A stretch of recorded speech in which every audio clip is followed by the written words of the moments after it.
Whenever Chris and I talk about our feeding program for the birds, then the recurring theme will always reflect the wide range of products that we offer and the fact that we will often use several suppliers for the same product.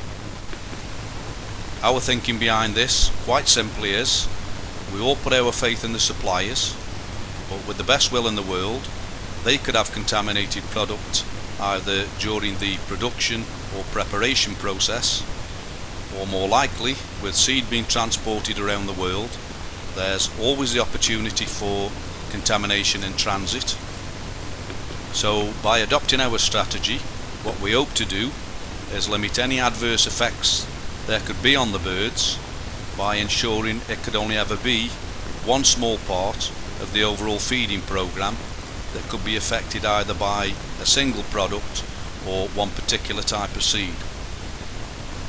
So I'll talk through how I prepare my soft food mix, and this starts with 3 desiccated products: just carrot, just vegetables and Quicko carrot pellets. By all means, if you prefer to use fresh carrot in your mix, then I see no problems with this. It's just that I'm preparing this mixture for 69 breeding pairs on a daily basis and find it more convenient to use the desiccated products. The 3 types you can see mixed in this small bowl, this represents the actual amount I use on a daily basis. You would scale up or down depending on how many breeding pairs you use. The dry mix is tipped into a plastic bowl, as in this example here. 1 capful of Gold Label from the horse world, containing garlic, glucose and honey, and approximately half a pint of boiling water are then added to the mixture. And as these desiccated products absorb the boiling water, they'll swell to 3 or 4 times their dry volume. So quite a wet mixture at this stage. I now add 3 different types of egg food: Quicko Classic, BioVit Deli Nature and Versalager Gold Pate. And it's fairly obvious when you look at these 3 examples, there must be differing constituents in the mix. None of them look the same. So by using 3 suppliers, hopefully I'm increasing the range of trace elements, vitamins and protein from this combination. Another dry product I've started to use is beetroot. This is from a German supplier, Oliwu. I will however be changing for ease of supply in future to just beetroot. And the reason I've started to use the beetroot, several fanciers have suggested that one of the properties of beetroot is that it helps to prevent feather cysts with the birds. So if this proves to be the case, then that would be a very useful asset to have. Again, you could use fresh beetroot. I just find this very messy and stains the birds. Harker's Ormiform is another product I add to the mixture, and the final 2 ingredients are chick starter crumbs. These are coated with a product which is supposed to prevent coccidiosis in the birds. This manifests itself in the youngsters with the yellow bellies, which don't appear to have absorbed the yolk sac, and they generally only live for a day or 2. Finally, clipped oats or groats, which we get from Mornflakes in Crewe. It's a fairly local company to us. They are top grade quality for human consumption in breakfast cereals, and the whole thing, when it's thoroughly mixed, forms almost a moist, crumbly cake mix. Most of the moisture has been absorbed by the desiccated products, and I will feed either 1 or 2 tablespoonfuls on a daily basis to each of the breeding pairs, depending on how many youngsters they have.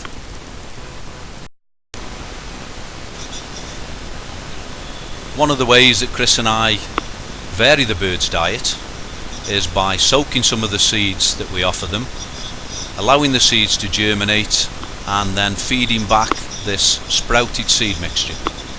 The birds certainly seem to relish this. Many fanciers tell me they struggle with the consistency of getting the seeds to sprout. So I'll talk through both the ingredients that I use and the 3-day cycle that I've adopted. Countrywide parakeet cockatiel mix. 1 bowl of this goes into the mixture. 1 bowl of sunflower seeds, either the small black or medium striped. 2 bowls of plain canary seed and 2 bowls of the Countrywide germination soak seed mixture. This comprises a variety of 20 different seeds, all targeted for their ability to germinate quite rapidly. All these are placed in a large washing up bowl, which is filled with water and 1 capful of vanadine. And the vanadine has a dual purpose. It acts as a mild disinfectant should there be any contamination on the seed, and one of the constituencies of vanadine is iodine, which is supposedly good for the bird's thyroid gland. The whole mixture is left to soak overnight, thoroughly drained the following morning and placed in one of these large sieves at quite an acute angle, and that's left to drain all day. The idea is to get rid of any excess moisture. You don't want the mixture too wet or it will encourage mould to grow.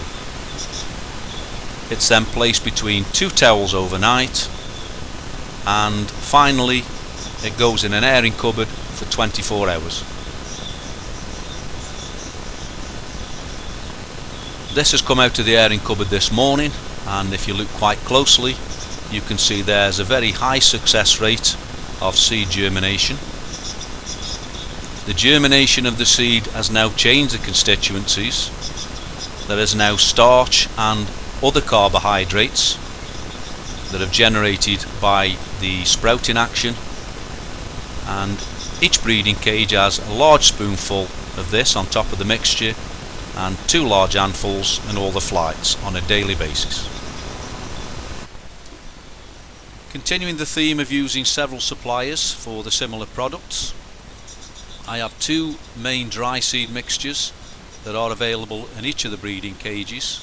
One is an ordinary seed, the other is a tonic seed mixture, and the ordinary seed mixture comprises a 50-50 combination of Countrywide Breeder and Van pallets and Versalager Classic. This forms around 90% of the dry seed mixture. The other 10% is made up of plain canary seed and Japanese millet, and in addition to this, if there's youngsters in the bottom of the cages starting to feed themselves, I will add a small bowl of the Japanese millet. I find that they will take both this and the soap millet sprays in preference to the other seed mixtures that I offer them. So it helps them to become independent at an earlier age. The next seed mixture is the tonic. Again, a 50-50 split with Huxlay Budgerigar tonic seed and Countrywide Budgie tonic seed. So already, without any additives that I'll be discussing in more detail later, you can see there's already a good cross section of seeds from a range of suppliers. So hopefully I'll be accessing a broad band of trace elements in amongst this variety, whilst at the same time keeping the system very easy to maintain as part of a daily routine. I'll just talk through the minerals, nibbles and additives that I provide for my birds. The first item is grit, a Versalager product, a small round grit with very few sharp edges. There is a school of thought within the fancy that suggests grit is responsible for the lacerations to the bird's crops, so some fanciers have elected not to supply grit.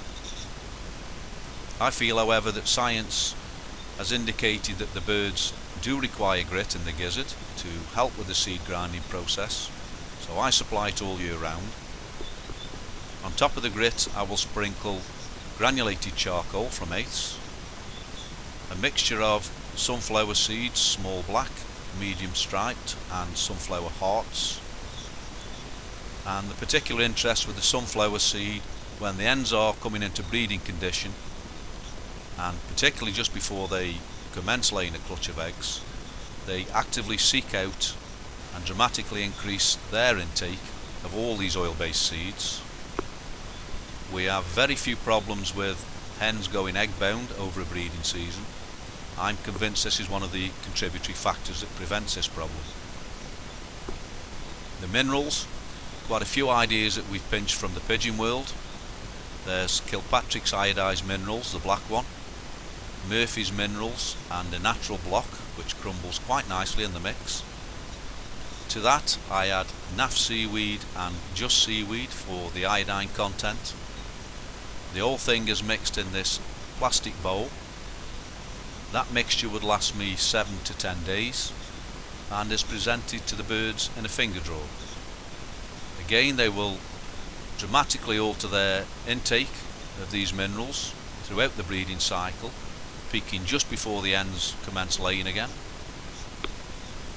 Another point of interest is birds that have been shown when they've been away from the aviary all day, the first thing they do is take on some of these minerals before they settle down and have what you would consider a proper feed. The nibbles, there's pickstones and a large iodized block always available in the flights, small iodized block and cuttlefish in each of the individual breeding cages. I also throw several cuttlefish weekly into the main flights. I find that once the birds have shredded this soft underbelly, they will then spend hours playing with the shells, so another way of keeping them occupied and out of mischief. A great favourite of mine, certainly when there's youngsters about or birds that are a little bit off colour, are the millet sprays, which I soak with a capful of vanadine to make sure they're sanitised.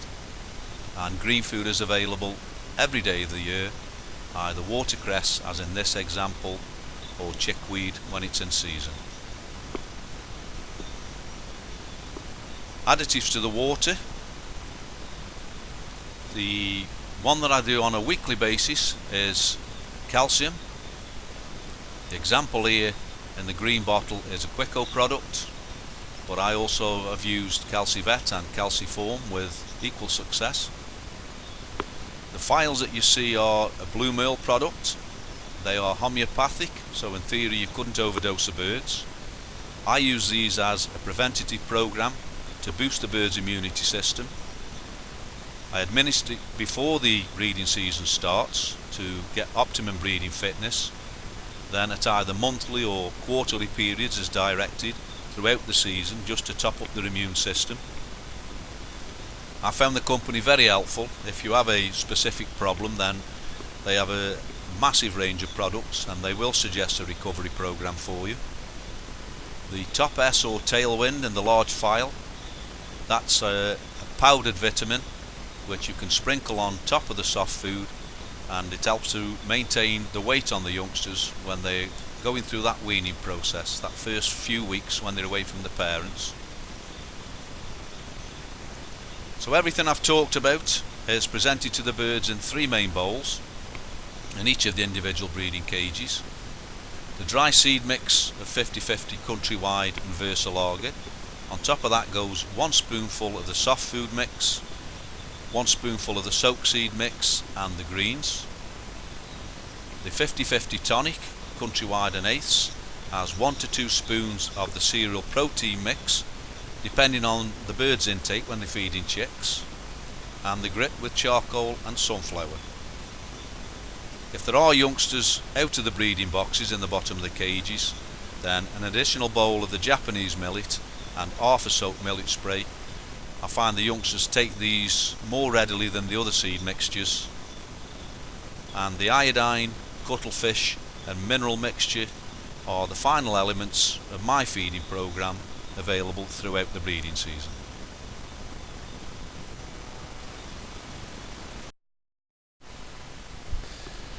I supply a cereal based mixture for the birds all through the year. It plays a significant role in the breeding season. It helps to maintain the body weight on the breeding pairs, and it's particularly useful in the weaning process of youngsters. They seem to take things like cereals, millet sprays and Japanese millets in preference to the other seed varieties I offer them. So it stops them from losing form in that initial few weeks when they have to fend for themselves. It's also a very effective way of introducing protein into the bird's diet, and this is required at all stages of the chick's growth in order to build the feather that we require on the modern show bird. The three products you see here are Badminton cooked cereal meal from the horse world, Vitalin muesli from the dog world, which is 16% protein, and the oat groats, which I also use in my soft food mix.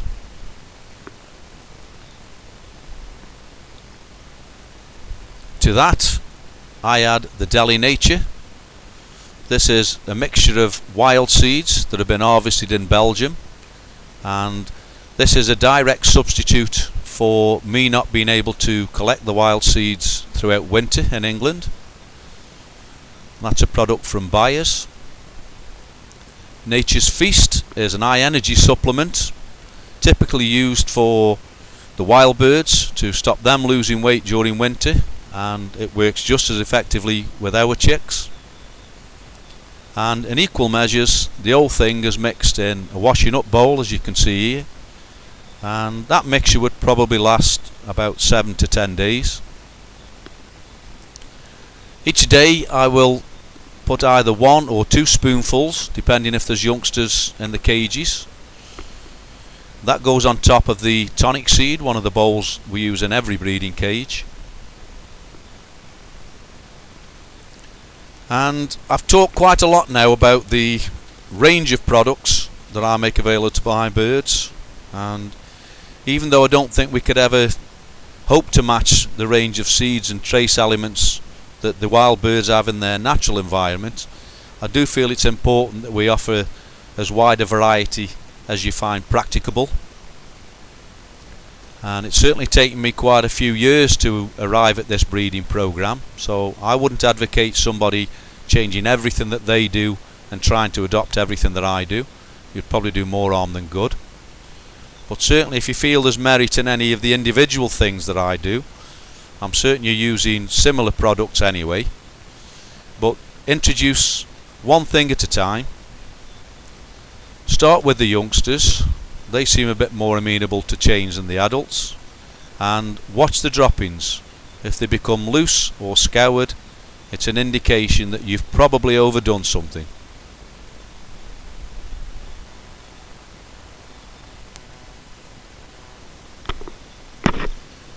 From spring right through to autumn, I like to enhance a bird's diet with a selection of wild seeds, natural herbs and seeding grasses, and the benefits I feel are twofold.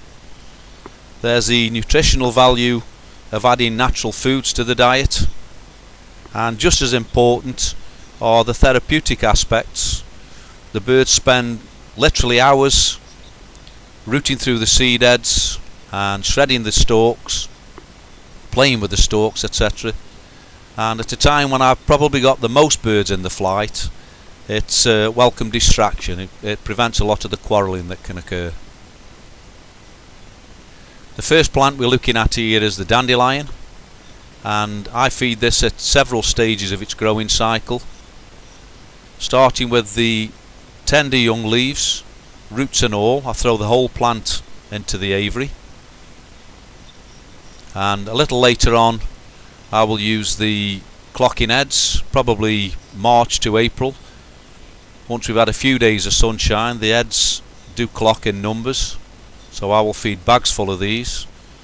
Just a little word of caution, dandelion is a purgative, so feed it sparingly at first and just watch out for any birds that might scour.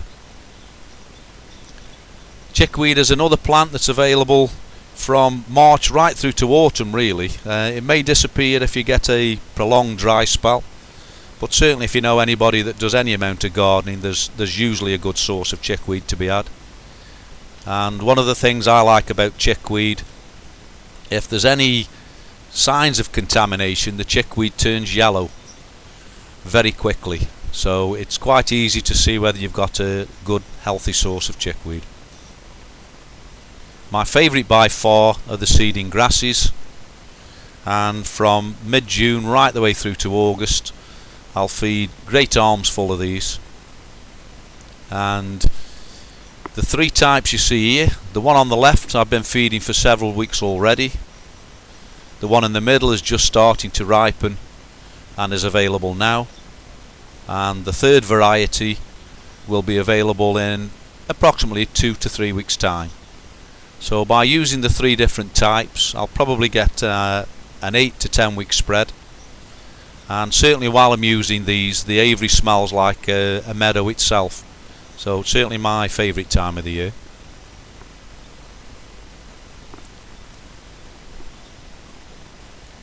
From late July right through to September, one of the herbs I like to use is meadowsweet. And this is a very widespread plant. It grows in meadows, as the name suggests, open woodland or hedgerows, and a great mass of white flowers. Later on in the season turns into these little tight, almost peppercorn seed heads, and the birds relish the seeds themselves. And the plant has a very woody stem, and they certainly spend hours just ripping these stems and carrying them round the flights, etc. So it keeps them out of mischief. From August through to October I feed plantain, and there are two types. This type here is the long stemmed version with a small seed head. The other one that I do prefer actually grows a lot closer to the ground, has a seed head approximately 6 to 8 inches. We refer to them locally as rat's tails, but they are like a small millet spray. And again, the birds certainly spend a long time rooting through the seed heads, really relish them.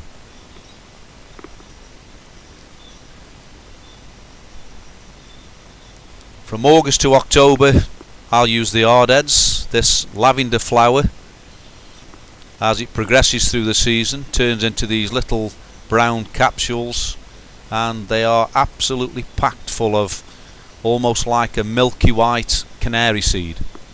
Just amazing how many seeds there are in these pods.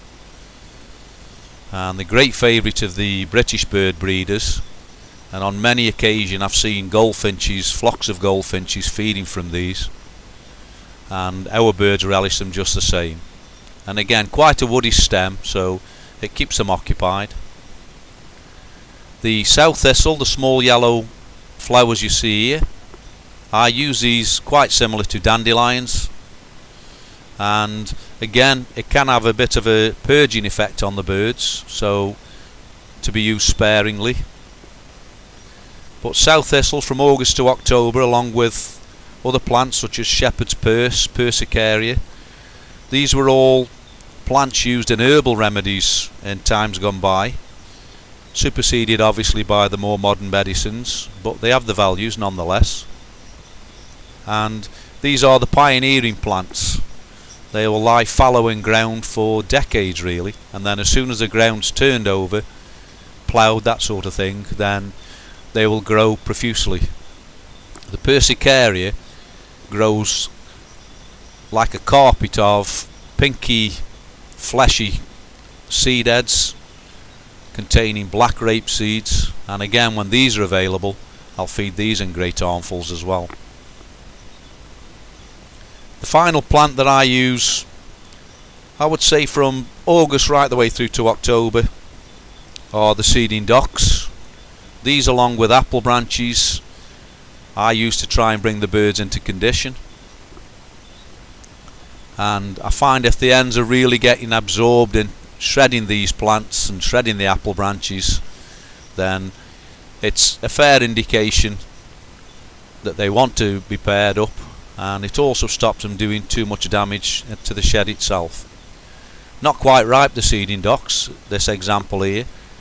They have a very hard brown, almost Japanese millet type seed, but again the birds relish them and it keeps them out of mischief. So if you're going to use any of these plants, the only thing I'd say to you is know your area, make sure that nobody's using any pesticides, and Certainly don't go where any animals can foul or under overhanging branches, that type of thing. But certainly I feel it's a major part to play in maintaining the health of my birds, and it's something I've done for many years now. Certainly my favourite time of the year. Chris and I use very few medicines when dealing with the birds. I believe that as they are gregarious by nature, they're very adept at hiding their illnesses amongst the flock to avoid bullying. So unfortunately for us, when we see these fluffed up specimens, sometimes they are beyond our help. But what success I do have is through isolating the birds, keeping them warm and rehydrating on a regular basis. And to help me achieve this, I will use Trico Plus Versalager, this tiny amount on the end of a teaspoon, mixed with 5 mm of warm water, injected directly into the crop 3 times daily. Or if you have the birds with the foul smelling crops, exactly the same procedure with the ornicure, and again just enough powder to colour the water. You should see within 3 to 5 days an improvement, otherwise unfortunately I think those birds have gone too far. NutriBird, I use this dry powder is mixed with hot water to form a thick paste, something that's going to last several hours in the crop, but no lumps, otherwise the crop needle and the syringe can become parted when you're trying to feed the formula into the bird, and it makes a tremendous mess. He is a typical youngster, 6 weeks old, not feeding himself properly yet, so presenting the crop needle, you go over the back of the tongue and from right to left, very gently, no pressure at all, let the needle almost find its own way down through the esophagus into the crop, and you will feel it touch very gently at the bottom of the crop. Withdraw a few millimeters and without applying any downward pressure, feed the formula in 2 or 3 nice smooth motions between 5 and 7 millimeters directly into the crop, and no harm done. Hopefully he'll start to feed himself fairly shortly. If not, I'll repeat the process twice a day until he's self-sufficient. When Chris and I are selecting our future breeding team from the youngsters, then the type and density of the feather that they are carrying are important factors that we consider. And rather than talk about yellow, intermediate and buff, because there are degrees of each, we prefer to use a scale of 10 and try and be a little more specific. The feathers that you see here, there's a short, narrow feather on the right hand side, 7.5 on our scale, certainly a yellow feather, that one, and a slightly longer version on the left, around 8 on our scale, so yellow heading towards intermediate. And you need to appreciate what a significant difference a feather can make to the overall shape of the bird. So 2 dark greens, good body colour because of the yellow nature of the feathers, but you can see the cock on the right hand side, he looks short in stature, he's not flowing through the perch as I like to see the birds to get the right balance, and his spots are small because of the narrow feather that he carries. The hen is a longer version of him, a little better balance, but not enough power around the shoulder area, and again the spot size